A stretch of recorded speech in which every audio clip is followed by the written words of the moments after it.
Howdy, y'all, and welcome back to my little corner of the world, as well as I am abled because I am is able.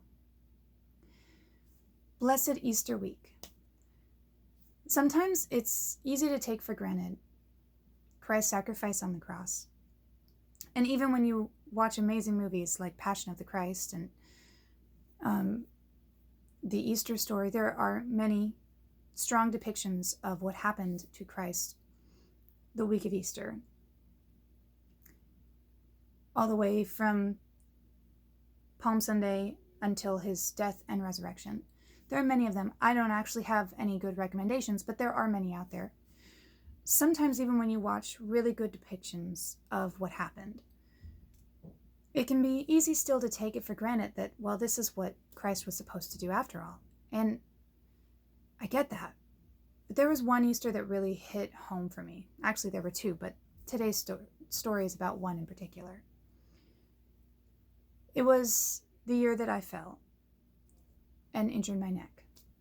I was sitting in church, and I couldn't tell you what the sermon was about, probably, Easter related.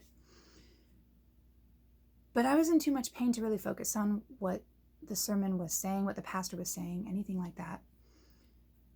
And I found myself massaging my hands because at that time, the most painful part of my body, where the nerves were just on fire, were my hands.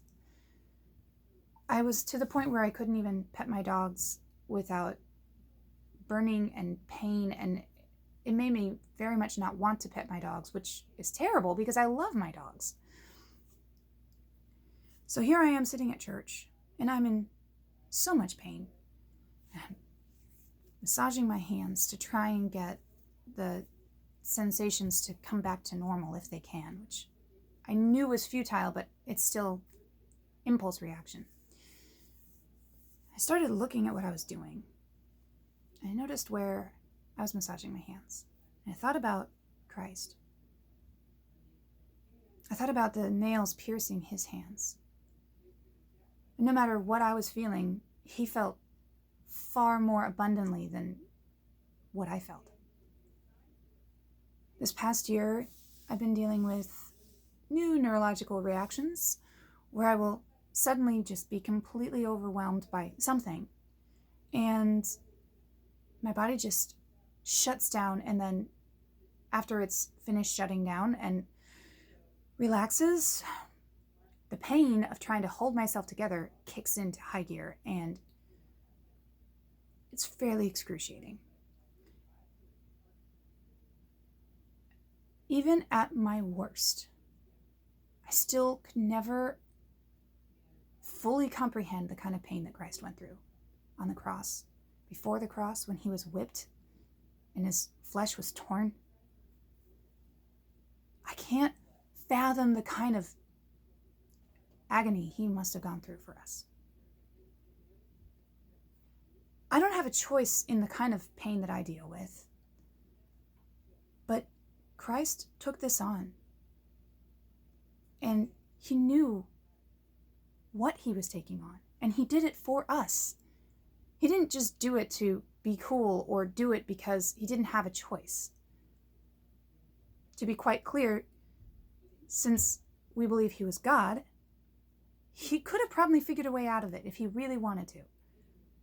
But it would have completely taken away the whole purpose of his life, his ministry, who he was. We wouldn't have salvation if not for fulfilling this promise, these prophecies. He had to take on the cross. He had to die and be raised again. He had to even take on the scorns and the mocking and the atrocities that happened that week. He had to rise again. And all of those things were to fulfill all of the prophecies of Scripture. And all of those things make it possible for me to say that I am a Christian. And it's mind-blowing to me the kind of love and dedication he must have had, he does have for you and I, that he would take that on. Not just momentarily, and then it's just done, like, oh, sure, yeah, I could take a few whippings. That's fine. I mean, I couldn't, but, He took on not just the cross, but he was brutally whipped and beaten before that. Then he carried the cross up the hill. He did get help eventually, but he was made to carry his own cross with a beaten, shredded up back up a hill. Then, once he finally got up there, they nailed him. And they put a crown on his head. Not just any crown, a crown of thorns. So as if his nervous system wasn't going crazy enough, because, by the way, I am sure from what I've experienced that his nervous system was going absolute bonkers on him.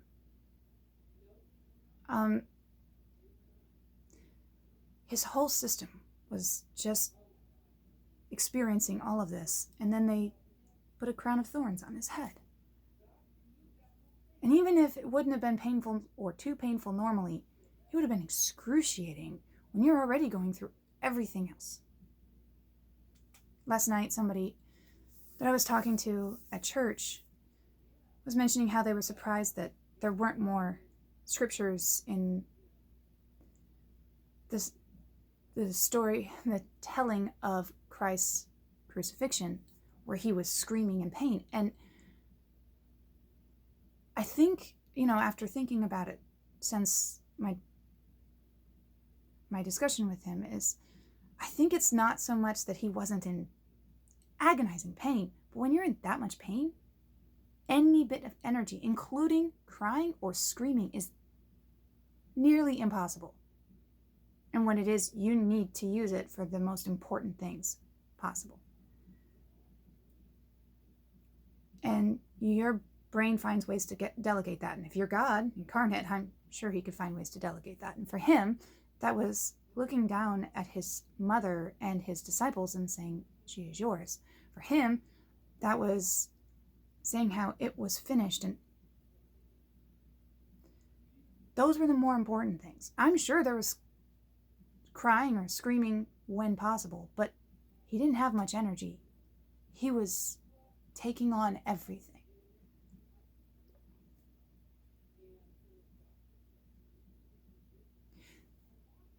So these are just my rambly thoughts on what just really hits home on Easter for me. And one reason why it's so hard for me to know how to honor Easter, because honestly, if I could, I would avoid all these thoughts, because it reminds me of my own pain,